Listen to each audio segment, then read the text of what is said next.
ಸಿನಿಮಾಗಳಲ್ಲಿ ಒಂದು ಸೀನ್ ನೋಡಿರ್ತೀವಿ, ಕೋರ್ಟ್ ಸೀನು. ಅಲ್ಲಿ ಸಾಕ್ಷಿನ ಕಟಕಟೆಯಲ್ಲಿ ನಿಲ್ಲಿಸ್ತಾರೆ, ಭಗವದ್ಗೀತೆನ ತಂದು ಇಡ್ತಾರೆ, ಭಗವದ್ಗೀತೆನ ಮುಟ್ಟಿ ನೀನು ಪ್ರಮಾಣ ಮಾಡಿ ಸಾಕ್ಷಿ ಹೇಳು ಅಂತ. ಈ ಸೀನು ಇವತ್ತಿನ ಸಿನಿಮಾಗಳಲ್ಲೂ ಈ ಸೀನ್ ನೋಡ್ತಿದ್ದೀವಿ. ಆದರೆ ನನಗೊಂದು ಕುತೂಹಲ ಇದೆ ಸರ್, ಈ ನಿಜವಾಗ್ಲೂ ಭಗವದ್ಗೀತೆಯನ್ನು ಇಟ್ಟು ಸಾಕ್ಷಿ ಅಂತ ಹೇಳ್ತಾ ಇದ್ರಾ? ಆ ಪದ್ಧತಿ ಇತ್ತ? ಅದು ಯಾಕೆ ಕಾಲಕ್ರಮೇಣ ಅದು ತೆರೆಮರೆಗೆ ಸರಿತು ಅನ್ನೋದು ನನ್ನೊಂದು ಭಾರಿ ಕುತೂಹಲ, ತುಂಬ ದಿನಗಳ ಕಾಡ್ತಾ ಇದ್ದ ಪ್ರಶ್ನೆ ಇದು. ಈ ನಮ್ಮ ದೇಶದ ದುರಂತವೇ ಹೀಗೆ. ನ್ಯಾಯಾಲಯಗಳನ್ನ ಸಿನಿಮಾಗಳಲ್ಲಿ, ನಾಟಕಗಳಲ್ಲಿ ಚಿತ್ರಿಸಿದ ರೀತಿ ತಪ್ಪು. ಎರಡನೇದು, ಪೊಲೀಸು ನಮಗೆ ರಕ್ಷಣೆಗೆ ಬೇಕಾಗಿರೋರು, ಅವರನ್ನು ಚಿತ್ರಿಸಿದ ವಿಚಾರಗಳು ತಪ್ಪು. ಧರ್ಮವನ್ನು, ಅದು ವಿಶೇಷವಾಗಿ ಈ ದೇಶದ ಬಹುಜನರ ಧರ್ಮವನ್ನು ಕೀಳಾಗಿ ಕಂಡಿದ್ದು ಇನ್ನೂ ತಪ್ಪು. ಅದನ್ನು ಅವರು ಉನ್ನತೀಕರಿಸ್ತೀವಿ ಅಂತ ಹೋಗಿ ಇಲ್ಲದೇ ಇರೋ ಪ್ರಕ್ರಿಯೆನ ಜನರಿಗೆ ತೋರಿಸಿ ಅದರ ತಪ್ಪಭಿಪ್ರಾಯ ಹಾಕಿದ್ದು ಮತ್ತೊಂದು ತಪ್ಪು. ನನಗೆ ತಿಳಿದ ಮಟ್ಟಿಗೆ ನಮ್ಮ ತಂದೆಯವರು ಕೂಡ ಈಗ ಅವ್ರಿಗೆ 90 ವರ್ಷ, 89 ಮುಗೀತು. ಅವರೊಂದು 60 ವರ್ಷ ನ್ಯಾಯವಾದಿಗಳಾಗಿ ಕೆಲಸ ಮಾಡಿದ್ದರು. ನಾನೇ ಈಗ ಬರಬೇಡ ಅಂದಿದ್ದರಿಂದ ಅವ್ರು ಬಿಟ್ಟಿದ್ದಾರೆ. ನಮ್ಮ ಈ ಒಂದು ಅನುಭವದ ಮಾತಿನಲ್ಲಿ ಹೇಳೋದಾದರೆ, ಈ ಭಗವದ್ಗೀತೆ ಮೇಲಿಟ್ಟು ಪ್ರಮಾಣ ಮಾಡಿಸಿ ಅಂತಕ್ಕಂಥ ಪದ್ಧತಿ ಇರಲಿಲ್ಲ. ಇದನ್ನು ಮೊದಲವಾಗಿ ತಿಳ್ಕೋಬೇಕು. ಅದು ಯಾಕೆ ಅಂತ ಹೇಳಿದ್ರೆ, ಸಂವಿಧಾನದಲ್ಲಿ ಎಲ್ಲ ಧರ್ಮಗಳನ್ನು ಕೂಡ ನೀವು ಅಷ್ಟೇ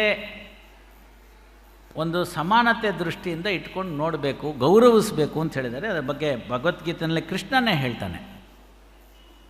ಹಾಗಾದರೆ ಏನಾಯಿತು ಅಂತಂದರೆ, ಯುಕ್ತ ಕಾನೂನಿನ ಪ್ರಕ್ರಿಯೆ ಅಂತ ಒಂದು ಬರುತ್ತೆ. ಅಂದರೆ ರೈಟ್ ಜಸ್ಟಿಸ್ ಡಿಸ್ಪೆನ್ಸೇಷನ್ ಸಿಸ್ಟಮ್ ಅಂತ. ಇದೊಂದು ಕಾನೂನಿನ ಕ್ಲಿಷ್ಟವಾಗಿರ್ತಕ್ಕಂಥ ವಿಚಾರ.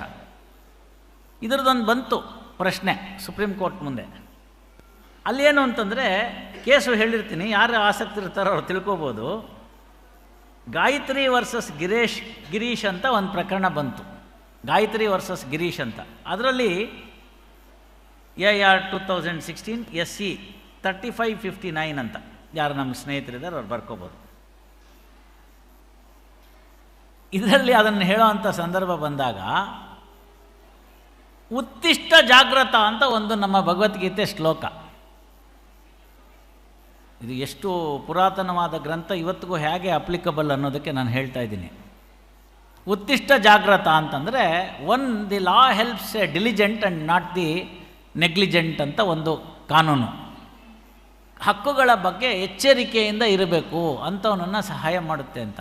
ಆ ಪ್ರಕರಣದಲ್ಲಿ ಸುಪ್ರೀಂ ಕೋರ್ಟ್ನವರು ಅದನ್ನು ಹೇಳ್ತಕ್ಕಂಥ ವಿಚಾರ ಬಂದಾಗ, ಈ ಉತ್ತಿಷ್ಟ ಜಾಗೃತ ಅಂತಕ್ಕಂಥ ಏನು ಭಗವದ್ಗೀತೆ ಭಾಗ ಇತ್ತು ಅದನ್ನು ಉದ್ಧರಿಸಿ ಇದನ್ನು ತೀರ್ಮಾನ ಕೊಡ್ತಾರೆ. ಮೊದಲನೇದು. ಎರಡನೇದು, ಪಾವಿತ್ರತೆ ಕೇವಲ ಅದರ ಮೇಲೆ ಇಟ್ಟು ಸುಳ್ಳು ಹೇಳ್ತೀನಿ ಅಂತಂದರೆ ಅದಕ್ಕೆ ಪಾವಿತ್ರತೆಯೇ ಮರ್ತು ಹೋಗುತ್ತೆ. ಯಾಕೆ ನಮ್ಗೆ ಅದನ್ನಲ್ಲಿ ಜನಮಾನಸದಲ್ಲಿ ಅದು ಬಂದ್ಬಿಡ್ತು ಅಂತಂದರೆ, ಈಗಲೂ ಜನರಲ್ಲಿ ನಂಬಿಕೆ ಏನಿದೆ ಅಂದರೆ, ಭಗವದ್ಗೀತೆ ಮುಟ್ಟಿದವನು ಸುಳ್ಳು ಹೇಳಲ್ಲ ಅನ್ನೋ ಭಯ ಇದೆ. ಅದನ್ನು ಮುಟ್ಟಿ ಸುಳ್ಳು ಹೇಳಲ್ಲ ಅಂದ್ಕೊಳ್ಳೋ ದೃಷ್ಟಿನ ಬಿಂಬಿಸ್ತಕ್ಕಂಥದ್ದು ಭಗವದ್ಗೀತೆಯ ಒಂದು ಔನ್ನತ್ಯವನ್ನು ತೋರಿಸೋದಕ್ಕೆ ಸ್ಕ್ರಿಪ್ಟ್ ರೈಟರ್ ಸಿನಿಮಾದಲ್ಲಿ ಆ ಥರ ಮಾಡ್ತಾರೆ. ತಾವು ನೋಡಿ, ಭಗವದ್ಗೀತೆನೇ ಯಾಕೆ ಅಂತಂದರೆ, ಅಷ್ಟು ಜನಗ ಮಾನಸದಲ್ಲಿ ಭಯ ಇತ್ತು ಅವ್ರಿಗೆ. ಇದನ್ನು ಮಟ್ಟು ಸುಳ್ಳು ಹೇಳೋದಂತ. ಏಯ್ ನೋಡು, ನಿನ್ನಾಣೆ ಅಂದರೆ ನಿನ್ನಾಣೆ ಬೇಕಾಗಿಲ್ಲ ನನಗೆ, ನಿಮ್ಮ ತಾಯಿ ಆಣೆ ಹಾಕು ಅಂತಾರೆ. ಯಾಕೆ ತಾಯಿ ಆಣೆ ಹಾಕು ಅಂತಾರೆ ಅಂದರೆ, ತಾಯಿ ಶ್ರೇಷ್ಠಳು ಅಂತ. ಆಣೆ ಪ್ರಮಾಣಗಳು ನಿಮಗೆಲ್ಲ ಗೊತ್ತಿದೆ ಎಷ್ಟರ ಮಟ್ಟಿಗೆ ಈಗಿನ ಯುಗದಲ್ಲಿ ಅದು ಪ್ರಸ್ತುತತೆ ಅಂತ. ಹೇಳೋದೇ ಮೊದಲನೇ ಭಾಗನೇ ದೇವರ ಮುಂದೆ ಪ್ರಮಾಣ ಮಾಡಿ ಸುಳ್ಳನ್ನು ಹೇಳುತ್ತೇನೆ ಅಂತ. ಸತ್ಯ ಅಲ್ಲ, ಸತ್ಯವನ್ನಲ್ಲದೆ ಬೇರೇನು ಹೇಳುವುದಿಲ್ಲ ಅಂತ ನಾವು ಹೇಳ್ತಿರ್ತೀವಿ. ಅವನು ಹೇಳ್ತಾನೆ ಸತ್ಯವಲ್ಲದೆ ಬೇರೇನು ಹೇಳುವುದಿಲ್ಲ ಅಂತ ಹೇಳೋ ಅಂತಂದರೆ, ಸತ್ಯವನ್ನು ಬಿಟ್ಟು ಬೇರೆಲ್ಲ ಹೇಳುತ್ತೇನೆ ಅಂತ ನಾನು. ಆ ಪ್ರಮಾಣ ಒಂದು ಕೇವಲ ಕ್ಯಾಶುಯಾಲಿಟಿ ಆಗಿಬಿಟ್ಟಿದೆ. ಹಾಗಾಗಿ ತಾವು ತಿಳ್ಕೊಂಡಿರ್ತಕ್ಕಂಥ ಭಗವದ್ಗೀತೆಯನ್ನು ಮುಟ್ಟಿಸಿ ಪ್ರಮಾಣ ಮಾಡ್ತಕ್ಕಂಥ ಅನ್ನೋ ಪದ್ಧತಿ ನ್ಯಾಯಾಲಯದಲ್ಲಿ ಇರಲಿಲ್ಲ. ಪಿಕ್ಚರ್ನಲ್ಲಿ ಆ ಥರ ತೋರಿಸಿದ್ದಾರೆ. ಜನಕ್ಕೇನಿರಬೇಕು ಅಂತಂದರೆ, ನೋಡಿ ತಮಗೆಲ್ಲ ಇವತ್ತು ಗೊತ್ತಿದೆ, ಇವತ್ತಿನ ಪೊಲೀಸ್ ವ್ಯವಸ್ಥೆಯಲ್ಲಿ ಒಂದು ಘಟನೆ ನಡೀತು ಅಂತಂದರೆ ದುರ್ಘಟನೆ, ಅದಕ್ಕೆ ಅವ್ರು ನೋಡ್ತಕ್ಕಂಥದ್ದೇ ಮೊದಲು ಈ ಟೆಕ್ನಿಕಲ್ ಎವಿಡೆನ್ಸ್ ಅಂತ. ಇಲ್ಲೂ ಇದೆ, ಆ ಮೂಲೆಯಲ್ಲಿ ನೋಡಿದ್ರೆ ಗೊತ್ತಾಗುತ್ತೆ. ಒಂದು 360 ಡಿಗ್ರೀಸ್ ಒಂದು CCTV ಹಾಕಿಟ್ಟಿದ್ದಾರಲ್ಲಿ. ಎಂಥ ದೇಶ ರೀ ನಮ್ಮದು. ನನಗೆ ನೆನಪಿದೆ, 3ನೇ ಕ್ಲಾಸ್ 4ನೇ ಕ್ಲಾಸಲ್ಲಿ ನಾನಿದ್ದಾಗ ಮೇಡಮ್ಗೋ ಇನ್ನೊಬ್ರಿಗೋ ಏನೋ ಹೇಳಿತ್ತು, ನಮ್ಮ ಕ್ಲಾಸಲ್ಲಿ ಯಾರೋ ರಬ್ಬರ್ ತೊಗೊಂಡೋ ಪೆನ್ಸಿಲ್ ತೊಗೊಂಬಿಟ್ಟಿತ್ತು ಅಂತಂದರೆ ಮೇಡಮ್ ಕೇಳೋರು, ಎಲ್ಲ ಚೆಕ್ ಮಾಡಿಸ್ತೀನಿ ಅಂತ. ಅವನಿಗೆ ಅಲ್ಲೇ ಕಿತ್ಕೋಬೇಕು ಭಯ, ಯಾವನು ಕದ್ಬಿಟ್ಟಿರ್ತಾನೋ ಅವನಿಗೆ. ಆವಾಗ ನಮ್ಮನೆಯಲ್ಲಿ ಏನು ಹೇಳಿರ್ತಿದ್ರು ಅಂತಂದರೆ, ನಮ್ದಲ್ಲಿರೋ ವಸ್ತು ಮುಟ್ಟಬೇಡ, ಕಬ್ಬಣದಲ್ಲಿ ಬೀದಿನಲ್ಲಿ ಬಿದ್ದಿರ್ತಕ್ಕಂಥ ಕಬ್ಬಣ ತೊಗೊಂಬಂದರೆ ಮನೆಗೆ ತೊಂದು ಬರುತ್ತೆ, ಶನಿ ಅಂಟ್ಕೊಳ್ಳುತ್ತೆ, ಇದೆಲ್ಲ ಹೇಳಿದ್ರು. ಕೊನೆಗೇನು ಹೇಳಿದ್ರು ಅಂದರೆ, ಇಲ್ಲಿ ಭುಜದಲ್ಲಿ ಚಿತ್ರಗುಪ್ತರು ಅಂತ ಇರ್ತಾರಪ್ಪ, ಅವರೆಲ್ಲ ನೋಡ್ತಿರ್ತಾರೆ, ನಾಳೆ ದಿನ ತೊಂದರೆ ಆಗುತ್ತೆ ಅಂತ. ವ್ಯಾಸರಾಯರು ಕನಕದಾಸರಿಗೆ ಅಮ್ನಿ ಪ್ರೆಸೆನ್ಸ್ ಆಫ್ ಗಾಡ್ ಅಂತ ಪ್ರಶ್ನೆ ಬರುತ್ತೆ. ಭಗವಂತ ಸರ್ವವ್ಯಾಪಿ ಅನ್ನೋ ಪ್ರಶ್ನೆನ ಪಾಠ ಮಾಡಿರ್ತಾರೆ ಬೇರೆ ಶಿಷ್ಯರುಗಳ ಜೊತೆಗೆ. ಮಾರನೇ ದಿನ ಏಕಾದಶಿ ಇರುತ್ತೆ, ನಾಳೆ 26 ಇದ್ದ ಹಾಗೆ. ಎಲ್ಲರಿಗೂ ಒಂದೊಂದು ಬಾಳೆಹಣ್ಣು ಕೊಟ್ಬಿಟ್ಟು ಯಾರೂ ನೋಡದಿರೋ ಜಾಗದಲ್ಲಿ ಹೋಗಿ ತಿನ್ಕೊಂಡು ಬನ್ನಿ ಅಂತ ಹೇಳ್ತಾರೆ. ಇದೆಲ್ಲ ತಮಗೆ ಗೊತ್ತಿರ್ತಕ್ಕಂಥದ್ದು. ಒಬ್ಬನು ಬಾಗಿಲಿಂದ ಹೋಗಿ ಕುತ್ಕೊಂಡ್ಬರ್ತಾನೆ, ಇನ್ನೊಬ್ಬನು ಮಂಚದ ಕೆಳಗಡೆ ಹೋಗಿ ತಿನ್ಕೊಂಡು ಬರ್ತಾನೆ, ಇನ್ನೊಬ್ಬನು ಊರಿಂದ ಆಚೆಗೆ ಹೋಗಿ ತಿನ್ಕೊಂಡು ಬರ್ತಾನೆ. ಕನಕದಾಸರು ಮಾರನೇ ದಿನ ಬಾಳೆಹಣ್ಣು ವಾಪಸ್ ತಂದು ಕೊಡ್ತಾರೆ. ಎಲ್ಲರೂ ನಗ್ತಾರೆ, ಇವನಿಗೊಂದು ಯಾರು ಇಲ್ಲದಿರೋ ಜಾಗದಲ್ಲಿ ಬಾಳೆಹಣ್ಣು ತಿನ್ನಕ್ಕೆ ಬರಲಿಲ್ಲ, ಇವನ ನಮ್ಮ ಮೇಷ್ಟ್ರು ತುಂಬ ಒಳ್ಳೆ ಹುಡುಗ ಕನಕ ಅಂತ ಕರೆದು ಪ್ರೀತಿ ಮಾಡ್ತಾರೆ ವ್ಯಾಸರಾಯರಿಗೆ, ನೋಡೋಣ ಅಂಥೇಳಿ ಕಿಸ ಅಂತ ನಗ್ತಿರ್ತಾರೆ. ವ್ಯಾಸರಾಯರು ಪ್ರಶ್ನೆ ಕೇಳ್ತಾರೆ, ಯಾಕೋ ಕನಕ ವಾಪಸ್ ತಂದ್ಬಿಟ್ಟು ಅಂತ. ಗುರುಗಳೇ, ನೆನ್ನೆ ತಾವೇನು ಪಾಠ ಮಾಡಿದ್ರಿ ಅಂತ. ಭಗವಂತ ಸರ್ವವ್ಯಾಪಿ, ಅವನೆಲ್ಲ ನೋಡ್ತಿರ್ತಾನೆ ಅಂತ. ನನಗೆ ಭಗವಂತ ಇಲ್ಲದಿರೋ ಜಾಗ ಸಿಕ್ಕಲಿಲ್ಲ ಭೂಮಿ ಮೇಲೆ. ಯಾರು ನೋಡದೇ ಇದ್ರು ಭಗವಂತ ನೋಡ್ತಾನಲ್ವಾ, ಅವನು ನಿಜ ಸುಳ್ಳು ಹೇಳ್ತಾನಲ್ವಾ, ಹಾಗಾಗಿ ನಾನೆಲ್ಲಿ ತಿನ್ನಬೇಕು ಅಂತ ವಾಪಸ್ ಕೊಟ್ಟೆ ಅಂತ.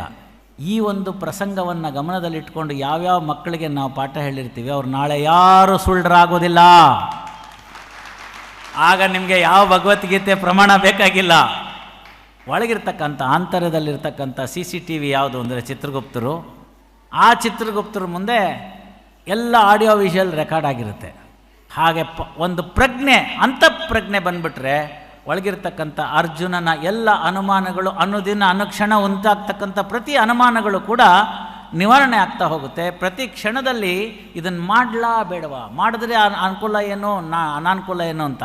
ಹ್ಯಾಮ್ಲೆಟ್ ಅಂತ ಒಂದು ನಾಟಕದಲ್ಲಿ ಶೇಕ್ಸ್ಪಿಯರ್ ಕೂಡ ಅದನ್ನೇ ಬರ್ತಾನೆ, to be or not to be ಅಂತ. ಆ ದ್ವಂದ್ವಗಳು ಬರ್ತಕ್ಕಂಥದ್ದು ಮನುಷ್ಯನಿಗೆ ಸಹಜ. ಯಾವಾಗ ನಮಗೆ ನಮ್ಮ ವಿಚಾರಗಳ ಬಗ್ಗೆ ಸ್ಪಷ್ಟತೆ ಇರುತ್ತೆ, ನಮ್ಮ ವಿಚಾರದ ಗುಣಾವಗುಣಗಳ ಬಗ್ಗೆ ಸ್ಪಷ್ಟತೆ ಇರುತ್ತೆ, ಭಗವಂತ ನಮಗೇನು ಕೊಟ್ಟಿದ್ದ ಅದು ನನಗೆ ಬಂದಿರತಕ್ಕಂಥ ಪ್ರಸಾದ ಅಂತ ನಾವು ಕಲ್ತ್ಕೋತೀವಿ. ಅವತ್ತಿನ ದಿವಸ ಆಸೆ ಒಳಗಡೆನೇ ಇರುತ್ತೆ ಲೈನು, ದುರಾಸೆ ಕಡೆಗೆ ಹೋಗಲ್ಲ. ದುರಾಸೆ ಕಡೆಗೆ ಹೋಗಲಿಲ್ಲ ಅಂದರೆ ಯಾವ ಪ್ರಮಾಣವೂ ಬೇಕಿಲ್ಲ. ಇದೇ ವಿಷಯದಲ್ಲಿ ಗಮನಕ್ಕೆ ಹಾಕ್ತೀನಿ ನೋಡಿ. ತಮಗೆಲ್ಲ ಮೊನ್ನೆ ಗೊತ್ತಿದೆ, ಒಂದು ಉತ್ತಮವಾಗಿರ್ತಕ್ಕಂಥ ಹೊಸದೊಂದು ಕಾರನ್ನ ತೆಗೆದುಕೊಂಡಂಥ ಒಬ್ಬ ವ್ಯಕ್ತಿ 6 ಜನ ಫ್ಯಾಮಿಲಿ ಸಮೇತ ಹೋಗಿದ್ದಾರೆ. ಒಂದು ಲಾರಿ ಅದರ ಮೇಲೆ ಬಿದ್ದು 6 ಜನ ಆ ರಸ್ತೆಯಲ್ಲಿ ತೀರ್ಕೊಂಡು ಹೋಗ್ಬಿಡ್ತಾರೆ. ಕಾರಣಾಂತರದಿಂದ ಆ ಲಾರಿ ಡ್ರೈವರ್ ಬದುಕ್ಬಿಟ್ಟಿದ್ದಾನೆ. ಯಾರೋ ಪ್ರಶ್ನೆ ಮಾಡ್ತಾರೆ ಹೋಗಿ ಆತನ್ನು. ಆಗ ಅವ್ನು ಕೊಡೋದು ಉತ್ತರ ಅಂದರೆ, ನಾನು ತುಂಬ ನೋವಲ್ಲಿದ್ದೀನಿ, ದಯವಿಟ್ಟು ಏನು ಪ್ರಶ್ನೆ ಕೇಳಬೇಡಿ ಅಂತ. ಪಾಪ ಪ್ರಜ್ಞೆ ಎಲ್ಲಿ ಸುಪ್ತವಾಗಿದೆ ನೋಡಿ. ಅವನಿಗನ್ಸುತ್ತೆ ಈಗ ಅಲ್ಲಿ ಏನು ಪ್ರಶ್ನೆ ಆಗಿದ್ದು. ಅವನು ಹೇಳ್ತಾನೆ, ಹಿಂದಿನಿಂದ ಒಂದು ಕಾರ್ ಬಂತು, ಅವನು ಅಡ್ಡಾದಿಡ್ಡಿಯಾಗಿ ಚಾಲನೆ ಮಾಡ್ದ, ಆ ಕಾರ್ ಮೇಲೆ ನಾನು ಹತ್ತಿಸ್ಬಿಡ್ತೀನಿ ಅನ್ನೋ ಪ್ರಜ್ಞೆಯಿಂದ ನಾನು ಬ್ರೇಕ್ ಹಾಕಿದೆ. ನನ್ನ ಗಾಡಿಯಲ್ಲಿ ತುಂಬ ಸಾಮಾನುಗಳಿತ್ತು, ಸರಂಜಾಮುಗಳು. ಫಿಸಿಕ್ಸ್ ಥಿಯರಿನಲ್ಲಿ ನಾನು ತಕ್ಷಣ ಬ್ರೇಕ್ ಹಾಕಿದ್ರಿಂದ ಆ ತೂಕದ ವಸ್ತುಗಳು ಆ ಗಾಡಿಯನ್ನು ನಿಲ್ಲಿಸೋಕ್ಕಾಗಲಿಲ್ಲ. ಮುಂದ್ಗಡೆಯಿಂದ ಬ್ರೇಕ್ ಇತ್ತು, ಹಿಂದ್ಗಡೆಯಿಂದ ತಳ್ತಾ ಇತ್ತು, ದಬ್ಬಾಕೋತು ಲಾರಿ.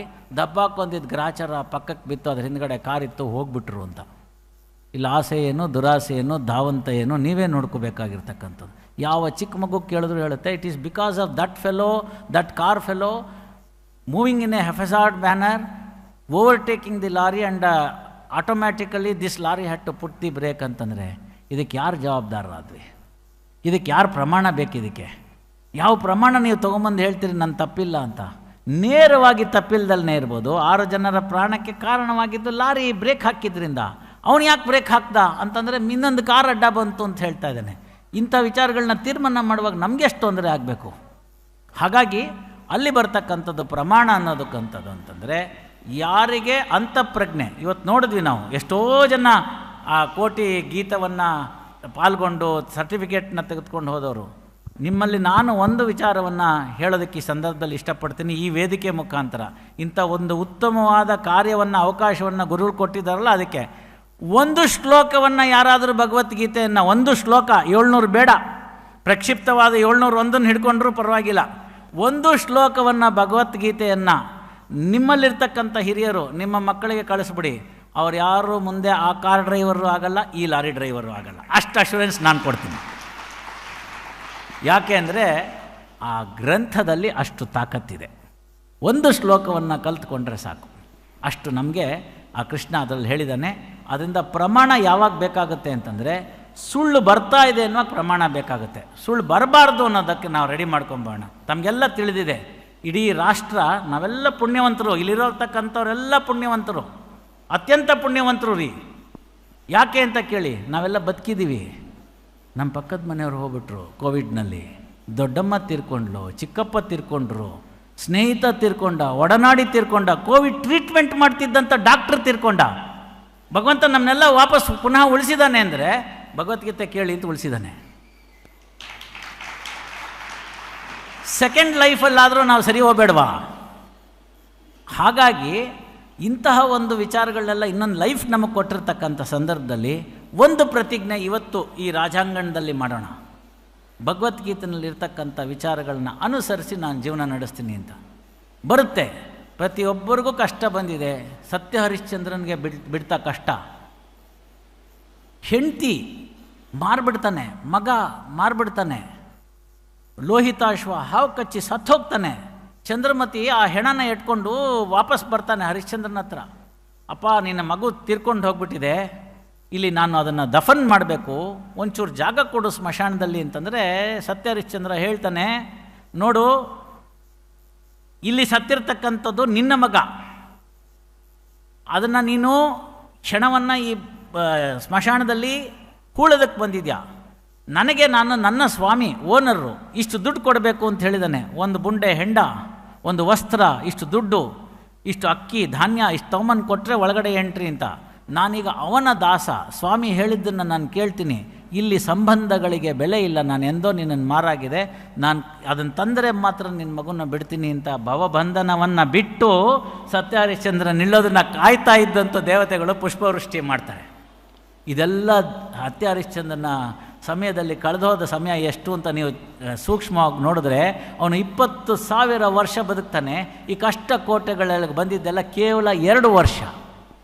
2 ವರ್ಷದಲ್ಲಿ ಇಷ್ಟೆಲ್ಲ ಅವ್ರನ್ನ ಪರೀಕ್ಷೆಗೆ ಒಳಪಡಿಸ್ತಂಥದ್ದಕ್ಕೆ ಅಂಥ ಸತ್ಯ ಹರಿಶ್ಚಂದ್ರನಿಗೆ ಇಂಥದ್ದೆಲ್ಲ ತೊಂದರೆಗಳನ್ನ ತಂದೊಡ್ಡಿದ್ದಂಥ ಭಗವಂತ ನಮಗೆ ತಂದೋಡಲ್ವಾ? ಕರ್ಮವನ್ನು ಅನುಭವಿಸೋದಕ್ಕೋಸ್ಕರ ಇಂತಹ ಪ್ರಕ್ಷಿಪ್ತವಾದ ಸಂದರ್ಭಗಳನ್ನು ತಂದು ಕೊಡ್ತಾನೆ. ಭಯಕೃತ್ ಭಯನಾಶನಃ ಅಂತ ಅವನು ಹೇಳ್ತಾನೆ. ನೀನು ಮಾಡಬೇಕಾದ ಕೆಲಸನ ಆಗಲೂ ನನ್ನ ಮೇಲೆ ನಂಬಿಕೆ ಇಟ್ಟು ಮಾಡು, ಅದರ ಫಲಾಫಲನ ನನಗೆ ಬಿಡು. ನಿನ್ನನ್ನು ಉಳಿಸ್ಬೇಕೋ ಬೇಡವೋ ನೋಡ್ತೀನಿ. ನೀನು ವ್ಯಾಕ್ಸಿನ್ ತೊಗೊಂಡಿದ್ರು ನಿನ್ನನ್ನು ಮೇಲಕ್ಕೆ ಕಟ್ಸ್ಕೊಂಡ್ಬಿಡ್ತೀನಿ, ವ್ಯಾಕ್ಸಿನ್ ತೊಗೊಳ್ಳದೆ ಹೋದರೂ ನಿನ್ನನ್ನು ಬದುಕಿಸಿ ನಾನು ಚಾನ್ಸ್ ಕೊಡ್ತೀನಿ, ಅದನ್ನು ನನಗೆ ಬಿಡು ಕರ್ಮನ ಅಂತ. ಇಂಥ ಕೃಷ್ಣ, ಇಂಥ ಭಗವದ್ಗೀತೆ. ಅಂಥ ಭಗವದ್ಗೀತೆಯಲ್ಲಿ ಬಂದಿರತಕ್ಕಂಥ ಪ್ರಮಾಣ ಏನು ಅಂತಂದರೆ, ಗೀತೆನ ಮುಟ್ಟಿ ಅಂತ ಹೇಳೋತ್ತಲ್ಲ, ಅಂತಃಪ್ರಜ್ಞೆಯನ್ನು ಮುಟ್ಟಿ ಹೇಳಿಬಿಟ್ರೆ ಸಾಕು. ಅಂತಃಪ್ರಜ್ಞೆ ಮುಂದೆ ಯಾವ ಪ್ರಮಾಣವೂ ಇಲ್ಲ.